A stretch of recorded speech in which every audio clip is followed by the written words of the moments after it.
Trapped by fear. I'm in a box. I've got no place to go.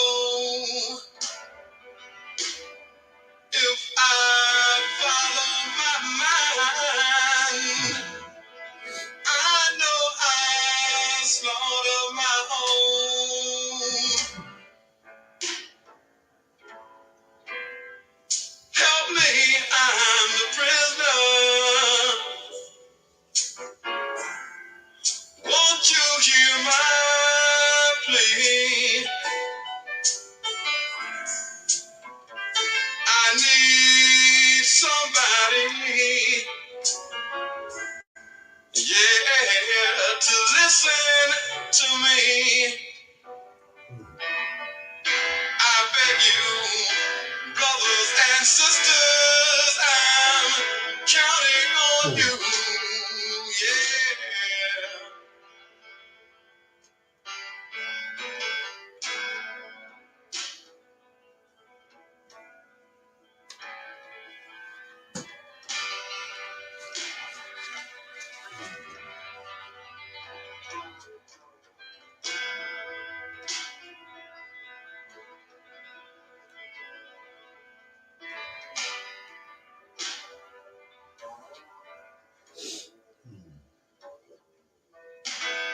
Black babies in the womb,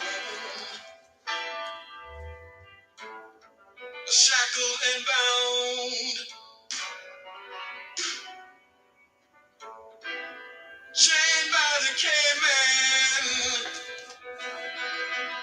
who keeps beauty down, smacked on the ass when they're squalling and wet. And to us mindless man who never forgets,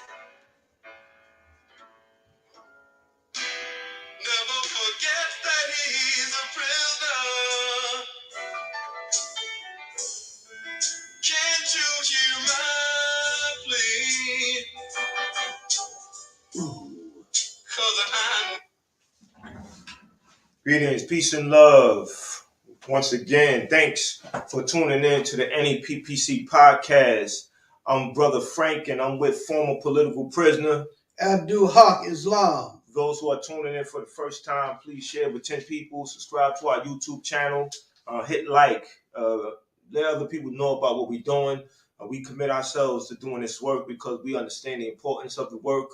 As you just seen in our introduction, we put out some information about our brother, our comrade, who's currently incarcerated, a political prisoner, freedom fighter, Kamal Siddiqui.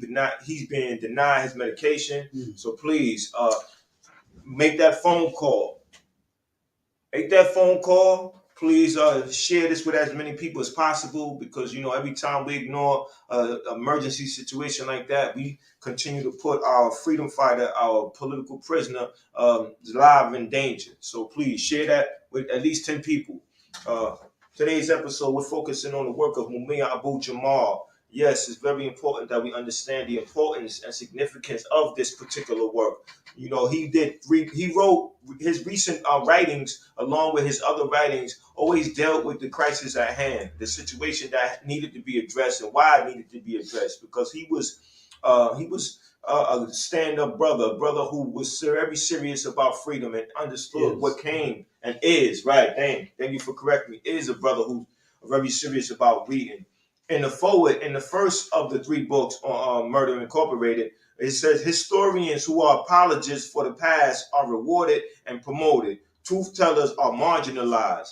And I think that talks about all the books in general. A truth teller is going to be marginalized, demonized, are going to be looked upon as conspiracy theorists, as people that, yes, they saying things, but those things are not necessarily true. And it's something that you just want to engage in to just think as something as spending time to being entertained, right? But there's a reason why these historical facts are being presented in these volumes of book, because people need to know the truth about the past, and people need to understand that history of resistance is not just marginalized to the 60s, right? There was histories of resistance before the 60s. You had slave revolts happening. You had a number of battles and wars that occurred in the United States where you have people of African descent and people who understood that their position in society was at hand by what they were deciding to do,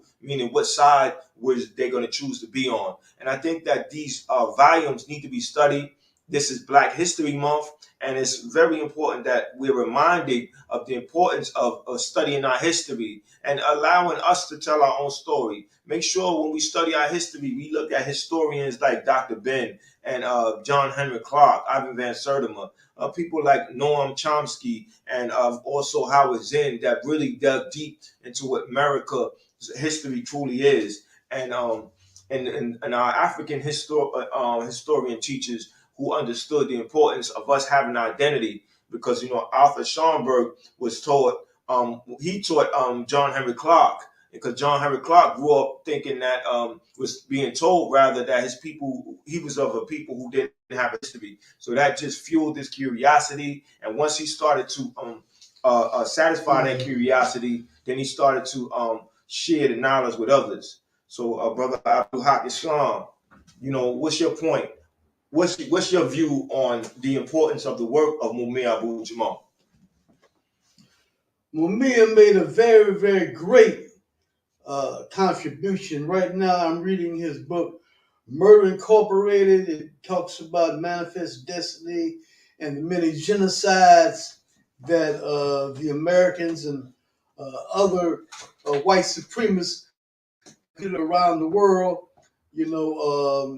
A very, very monstrous history that is hidden from us that we must come to know so that we can act in a sane and rational way and to produce that inner drive in us to do the work that is necessary, to make positive, productive things happen, things that benefit us, things that serve our interests, things that contribute to our well-being. If we just depend on the enemy to tell us what happened, you understand? We'll be way off in West Bubble somewhere. You understand? With no idea of what is real.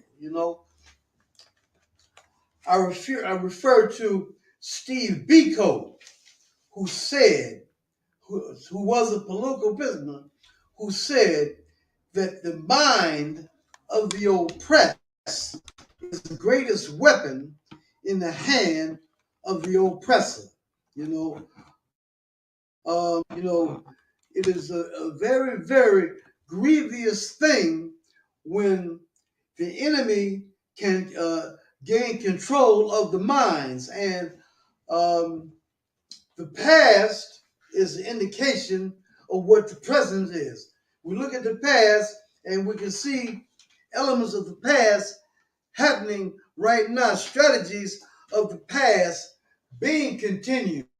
Right now in Florida, a politician named DeSantos has outlawed the teaching of Black history, has outlawed Black studies, and fired a professor who teaches Black studies. This is something that must create an outrage in us. The enemy, through controlling our education, means to literally control us, to make us his possession forever, to make our minds his mind. And the main weapon that he uses, one of the main weapons that he uses to do that is education, and this being Black History Month, this is a month that has great meaning to our people, and that meaning is multiplied many, many times when we see that the attack, one of the greatest aspects of the attack is on our history, to tell us a lie about history, So we must, take control of the narrative. This fake history that they try to teach us is something which must produce a tremendous resistance among our people. Millions of our people need to look at this and to respond and to rebel, to create the essence of a revolutionary war against this effort to lie to us about history, to lie to us about the monstrous things that have happened in history, to lie to us about our glorious past. You understand? One of the most horrendous things that happened in this history was the doctrine of discovery, the doctrine, you understand, in which white supremacists said that they must satisfy and appease their creator by going around the world and robbing and taking people's lands and everything in, taking their possessions and completely dominating, And in this process, they have murdered millions of people. They're going into nations all around the world and completely wiped out people with genocides, you understand? And this is the reality. When we get this watered down, sugar coated uh, presentation of genocide, we can become lazy. We can get into a do nothing mood, into a dead state of mind. You understand? Well, we don't do no work. You understand? But when we understand the realities of history, you understand the cruelties, the very, very severe tortures, you understand the propaganda that came from the enemy that said that we are less than human, that we are not human beings, you understand, that we have no right to fight for our rights, you understand. This is what was propagated, and we must look at this, you understand, to produce, a mighty, mighty movement in our people, you understand. Let masses of our people know, what the enemy, is putting down, what he's putting out there. I want to read something from Mumia Jamal in his book, Murder Incorporated. A couple of things. First, I want to read something that demonstrates the maniac, murderous mentality of Teach, brother, teach. as Roosevelt was taking the world into World War I. You understand? World War I and World War II was a falling out among thieves. So it was necessary for them to promulgate this genocidal insanity. You understand? In the West, to go to go into the world and kill and kill and kill and kill. You understand? Like I said, there was a falling out among thieves over colonies. All right. So let me see. Let me get my little light here. So While you're in preparation for that, I'll just continue to speak and engage in this important dialogue, because when we study history, it allows us to understand what we're going through right now, and the fact that we need to teach our children, which is our future, so they can deal with this society appropriately. Go ahead, yeah. This is something talks about what Roosevelt said. You understand, to prepare the nation to go into an insane bloodbath, murdering and killing folks. You understand for wealth.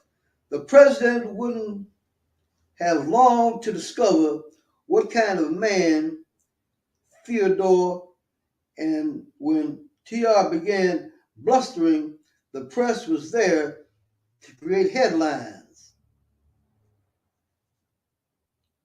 fan the flames of war, and sell papers, lots of them. Mere months into the appointment as Assistant Secretary of the Navy, Roosevelt, during a speech in Naval College, began the war with words of war. Reporters that counted the word war from TR's lips more than 60 times, but rather than be appalled to at least a spectacle, the press greeted the speech with strong praise. They praised, you understand, this call to violence, to killing and murdering, you understand, to expand the empire. The working post exalted Theodore Roosevelt, you have found your place at last.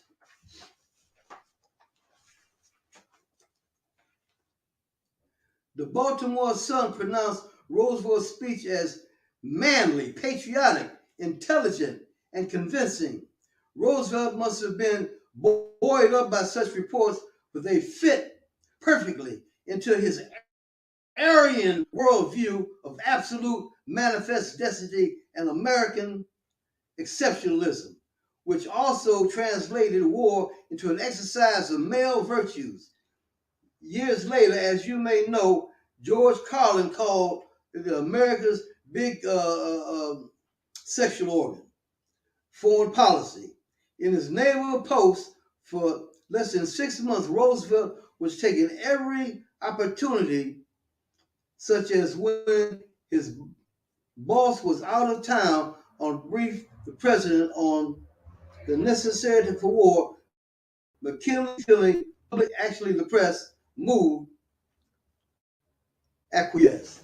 So, that is one example of the propaganda going out there, glorifying killing, armed robbery, transnational armed robbery, which helped to lead the war into World War I. Here's something else Mumia wrote, you understand, talks about the hypocrisy of these people lip service trying to pretend that they Democrat, fair and objective and all that type of stuff. It says lip service. This again is from his book Murder Incorporated. Lip service. From 1880 further, John Swinson, formerly head of the New York Times editorial staff, speaking to his brethren, continues. There's no such thing at this date of the world history in America as an independent press.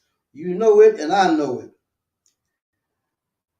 There's not one of you who have to write your honest opinions. And if you did, you know beforehand that it would never appear in press. Okay, Mumia goes on to say, post-World War I, America press, for the sake of bigger, more professional owners and staff, began to give service to notions of objectivity and fairness. In point of fact, these are rather recent innovations to better sell ads to commercial entities and therefore of hawking the consumer goods to broad markets. Thus, we should remember that this new innovation of objectivity and fairness was meant to increase circulation of commercial products to standardized staffs and editorials, to a product more amenable to a growing social sector, an educated working and managerial class. So, these ideas of fairness and goodness and virtue, you understand, that became the mode for selling this fake democracy. As Mumia explains, this was motivated, you understand, by the objective of selling products, of selling, of enriching capitalists. So we get these fairy tales about how good the enemy is. How fair the enemy will be to us. You understand, in order to get us to make them rich, to take our money and to give to the enemy, to make the enemy powerful.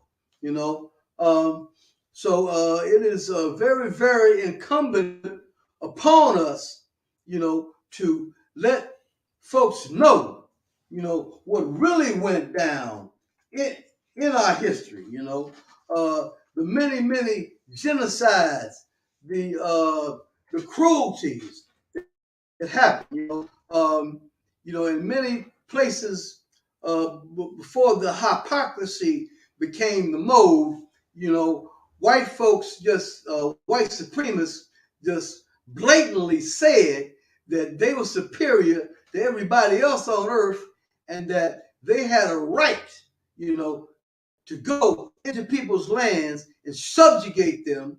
You understand? To oppress them, to use violence on them, you understand, with the objective and the intention, you understand, the evil intention of enriching themselves, claiming it was for God, but the God of materialism is Mammon. That's the God that did that. That was the God that was inspiring them, and you might even say it was a devil, Wow. and they like to claim that they were trying to appease their creator, uh, and in that effort, they created this doctrine, the doctrine of discovery, which said they had a divine right to commit armed robbery and genocide. Ain't that a blip?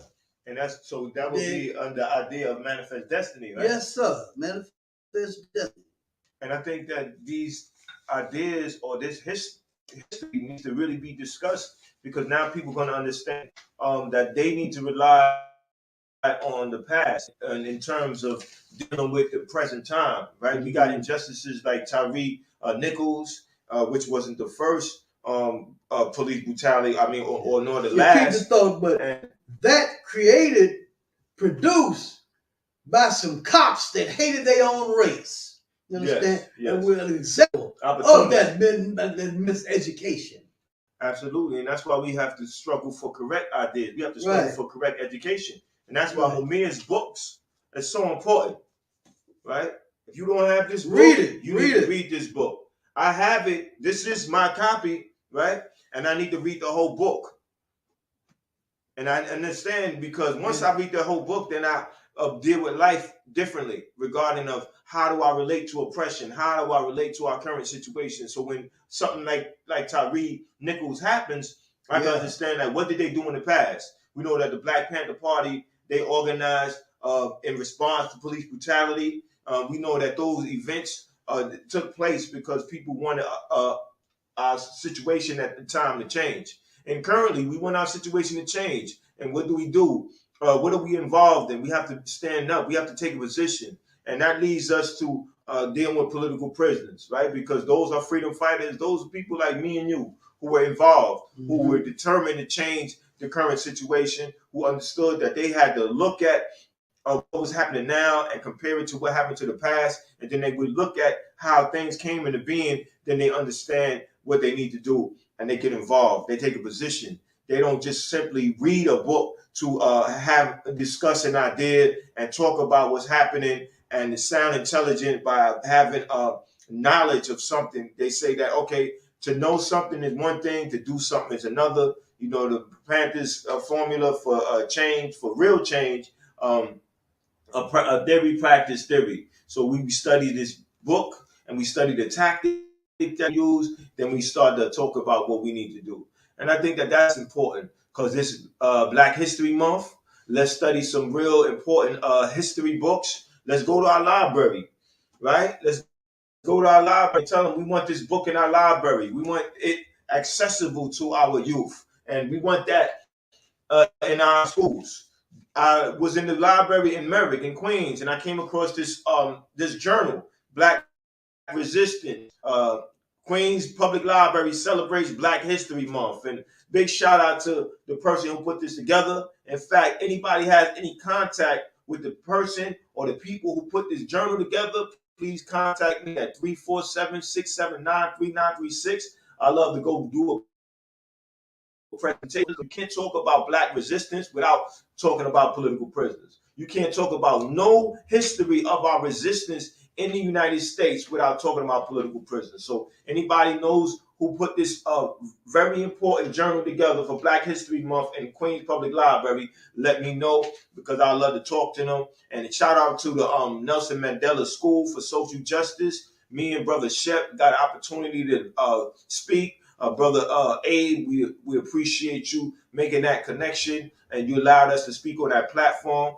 Brother Shep talked about the Black Panther Party history and the training that was given to them to dealing with police brutality. I talked about political prisoners and told them that their school was named after political prisoner and therefore they had the responsibility to know about political prisoners because don't expect for people not to be penalized before their ideas. As I said in the introduction, those people who spoke about history and actually on how history really is, their ideas and their books and their doctrines, their documentation got marginalized. And we got to understand our voice will be marginalized too once we start speaking about organizing for real change. But because those who are in power want the system to change, doesn't want the system to change. They want to keep the status quo. They want to keep the arrangement of things. But we have the responsibility to change that, not only for ourselves and our elders who sacrifice so much, but for our children,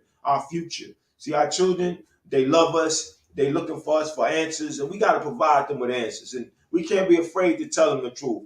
Yes, they're going to ask why and why and why, and they're going to test our patience, but we once were unconscious and we once needed somebody to be patient with us to tell us the truth about what was going on. And from that, we made a decision about what we were going to do and how we relate to being told the truth. Brother Abdul Haq Islam, you were incarcerated. You were a political prisoner. You understood the sacrifices that you had to make. What were the importance of learning history in its proper content to you while you were incarcerated and how it led you to stand up for your people?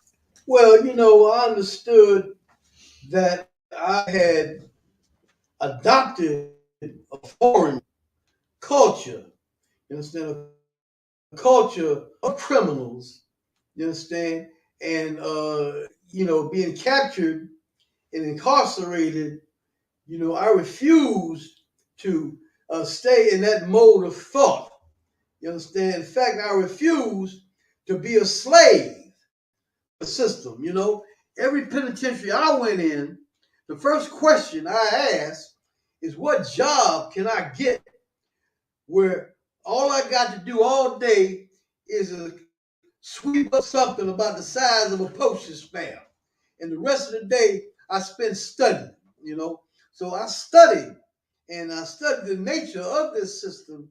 I studied the atrocities committed by this system, understand, and the fire in me to continue studying and to spread information, you understand, to give out information that would inspire people, to stand up and to form structures, you understand, to make things happen for our people. And I just wanted to say, conceptually, to connect this whole discussion to political prisoners is that when our people understand what we're talking about today in this presentation, they will support our political privilege, when they know the injustices that our people went through and the degree of the injustice, you understand?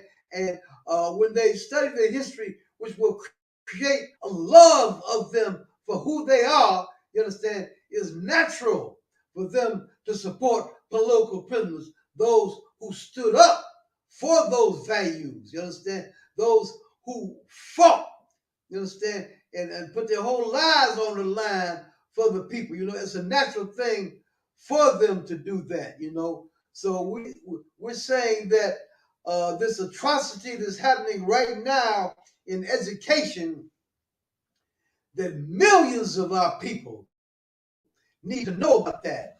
You understand? And to become completely outraged by that. You understand? That there would be a tremendous move in many states in this union right now to lie to us about history, you know, to make us lame, you understand, in that aspect, to create a do nothing, lay down in the casket type of culture, you understand? Our people, when understanding the role and the importance of resistance, you know, will put together those structures which can put out the information, you understand, which will motivate our people for justice. We understand the true history, what happened in America, you know, people who love themselves have no other choice but to do something, to make changes happen, to understand the power of the people. Where there's people, there's power, as Chairman Fred Hampton said. Where there's people, there is power, you know, and the power of falsehood versus truth, you understand, that creates, you understand, an urge in us to reach out to our loved ones, to our beloved community. You understand? Yes, absolutely. So we encourage people to share this podcast with 10 people. Also, this February 7th on Democracy Now! They talked about the discovery. February 7th, yesterday, on Law of the Land, WLIB. The sister Gloria Brown Marshall talked about this attack on our education. You understand? This attack in Florida and around the country, you understand, to dumb us down.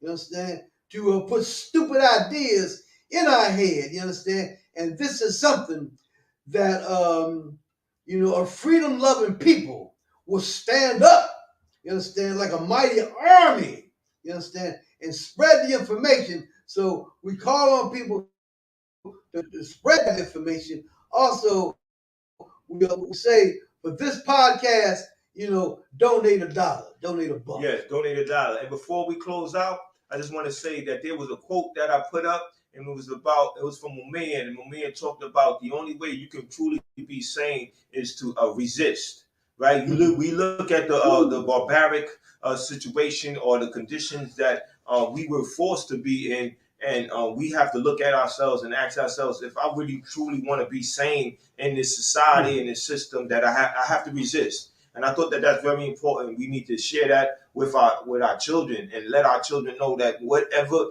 you are going through, whatever stressful situation you are going through, it is because of the way the system is constructed. And in order for you to get right, you have to resist, right? You have to challenge what they're telling you is healthy for you. You got to challenge what they're saying is correct.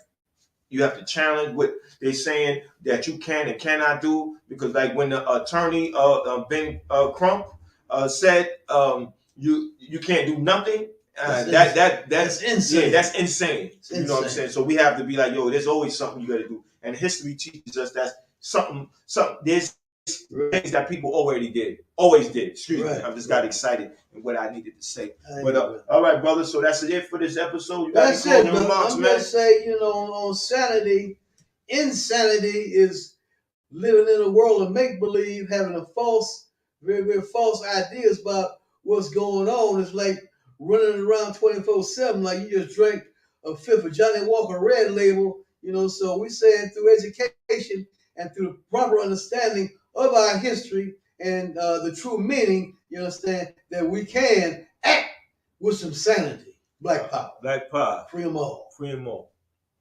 So now, from our word, Killer Mike. To do this as well. And I have to give the credit to this idea of this Kathy Hughes of Radio 1. She's like, Michael, it is time that you guys organize a fund to set aside to help people who sacrifice for our freedom. Meaning, every time something happens, I hear this. Why don't the gang bangers jump up and do something for us? Why don't you kill them? You kill each other. And I say to myself, when is the last time you sent money to Assata Shakur? When is the last time you sent money to Matulu Shakur?